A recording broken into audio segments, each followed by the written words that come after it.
Saying the iPhone X is a big departure from the norm is putting it mildly. Apple has essentially redefined what it means for an iPhone to be an iPhone. Obviously, this many changes means a lot could have gone wrong, but thankfully that wasn't the case. The iPhone X isn't perfect, but it's proof that the old ways of thinking aren't the only ones worth using. As always, let's start with the design. The iPhone X is an impeccably built machine, from the seamless way the front and back glass are joined to the body to the extra reassuring weight of the stainless steel Apple used to build the frame. Long story short, it's what a $1,000 iPhone should feel like. And for someone like me who has always preferred bigger smartphone screens but never loved the way big iPhones felt, the iPhone X just feels right. That's no surprise though, is it? If there's one thing you can count on Apple for, it's for them to build a high-quality device. It is, however, a little weird to use if you're coming from an old iPhone. There's no home button, no Touch ID, and the 5.8-inch OLED screen stretches almost all the way across the iPhone X's face. That screen, by the way, is excellent. Samsung built the panel to Apple's specifications, and it's among the prettiest I've ever seen on a smartphone. If you're used to seeing Samsung's vivid, punchy AMOLED screens, this one might leave you a little cold since it's tuned to look a little more natural. I certainly don't mind it though, if only because it's leagues ahead of the LCD screens Apple uses in its other phones. The iPhone X screen has a wide color gamut though, which helps make some images look more lively, and it packs support for HDR10 and Dolby Vision HDR, so you're not going to run out of pretty things to look at anytime soon. But there is a notch, a noticeable black notch.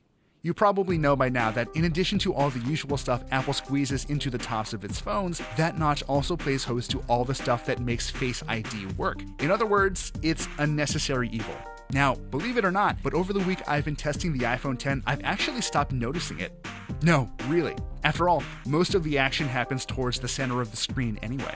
What I can't stop noticing is how non-optimized apps get letterboxed on the iPhone X screen. They're bounded on the top and bottom by expanses of black space, and they just look dated. Not bad, dated.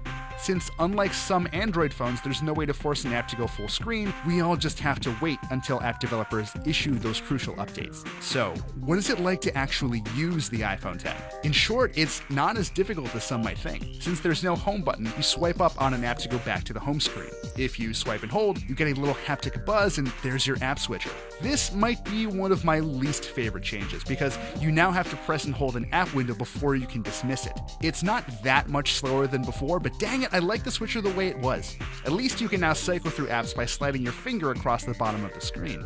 Anyway, since the iPhone X is smaller than the 8 Plus, it's quite easy to operate with one hand. If you need to reach the top of the screen without stretching your thumb though, you can turn on reachability. After that's done, a swipe down on the bottom of the screen brings the top of the screen within easy reach. Your mileage may vary, but it only took me about a day to get used to these changes, except for Control Center. Even now, I find myself swiping up to change the brightness, only to remember that you now have to swipe down from the right side of the notch to get to those controls. The iPhone X runs iOS 11, but it packs two features that people have not been able to stop talking about: Face ID and Animoji. The former is clearly the more important, and when it works properly, it's actually kind of amazing. The setup process is dead simple, if a little awkward looking, and after that, it didn't matter if I hadn't shaved or if I wasn't wearing glasses that day. The phone would just unlock after looking at me for about a second. You'd better get ready to use it all the time though. Beyond just unlocking the phone, you'll also use it to authenticate logins stored in your keychain. In other words, anytime you used to use Touch ID to log into something, you'll now use your face. It isn't perfect though. While it worked in broad daylight and in dingy dive bars, it occasionally struggled to recognize me in bed when I just woke up. Maybe my face was a little too puffy, or maybe I was just holding it a little too close. In those admittedly rare cases, I did miss Touch ID. Face ID can also be fooled by twins, but it at least checks to see if it can see your eyes before unlocking by default. You don't need to worry too much about someone using your face to unlock the iPhone X while you're sleeping. And then there are Animoji. I at first thought I was too cool for them, but they actually do a really nice job of mapping facial gestures onto one of 12 emoji avatars. They're goofy, but seriously impressive on a technical level. Just know that if you spend too much time trying on different silly faces, the iPhone X gets noticeably warm. Meanwhile, the iPhone X's 12 megapixel cameras haven't changed that much. Shooting with the wide-angle view that's set by default is almost identical to shooting with the 8 Plus's wide camera, and that's not a bad thing. I still think the Pixel 2 is the best all-around non-smartphone shooter, but the iPhone X's wide camera is excellent. The big changes, however, were made to the telephoto camera, which now has optical image stabilization and a wider f2.4 aperture. In bright conditions, this thankfully makes the telephoto camera almost as good as the wide one. The real gains come in the dark, though. Images appear noticeably brighter and more crisp compared to the iPhone 8 Plus, though the iPhone X still struggles to focus at night sometimes. You can now also use the 7-megapixel front camera to take portrait mode selfies thanks to all the tech that makes Face ID possible. It definitely works, but it's not ideal. My face was always pin sharp, but it almost always blurs out the top of my head. This very shallow depth of field also means that if you're trying to take a group portrait selfie, other people will almost certainly get blurred unless you're all huddled together just right.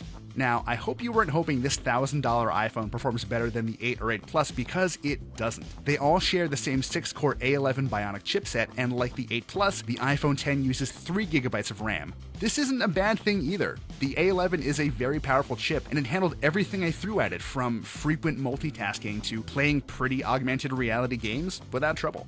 I've put the 10 through the ringer this week, and I'm convinced that it has more than enough power to handle your daily routine.